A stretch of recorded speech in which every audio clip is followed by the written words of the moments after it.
Immerse yourself in the profound insights offered by Father Chuck Belmonte as he delves into daily reflections on various gospel passages from the Bible. October 3rd, Thursday.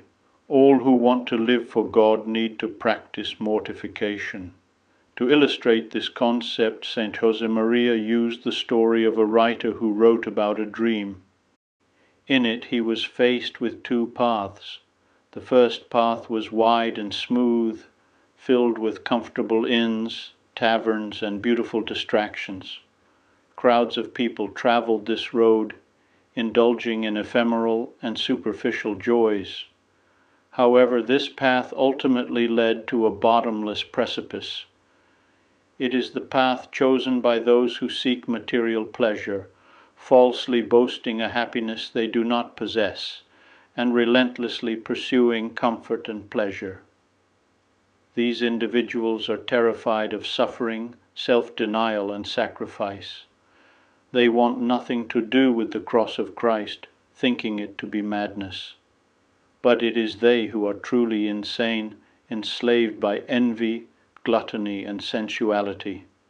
In the end, they suffer even more, only realizing too late that they had exchanged their earthly and eternal happiness for meaningless trifles. In this dream, another path emerges, heading in a completely different direction. This path is steep and narrow, requiring travelers to abandon horses and proceed on foot. They have to navigate through thorns, briars, rocks, and boulders. Their clothing is torn, and their flesh is even wounded. However, at the end of this arduous journey awaited a paradise garden, eternal happiness and heaven. This is the path chosen by those who humble themselves and willingly sacrifice themselves for others out of love for Jesus.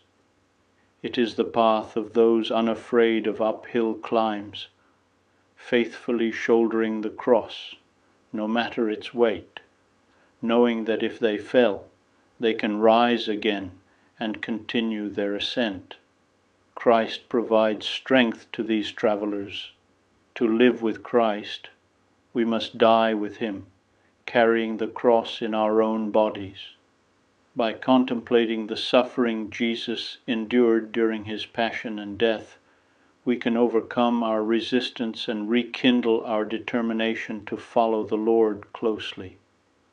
I love Christ on the cross so deeply that every crucifix serves as a loving reproach from my God, saying, I suffering, and you, a coward, I loving you, and you, forgetting me, I begging you, and you, denying me, I here, with arms wide open as an eternal priest, suffering all that can be suffered for love of you, and you complaining at the slightest misunderstanding, over the tiniest humiliation.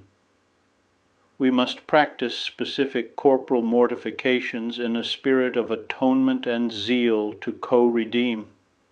Let us ask ourselves now, in God's presence, whether we take advantage of the grace he sends us to practice those corporal mortifications in a cheerful, sporting spirit. I would be delighted to extend an invitation to you once again tomorrow for another insightful reflection on the Gospel by Father Belmonte.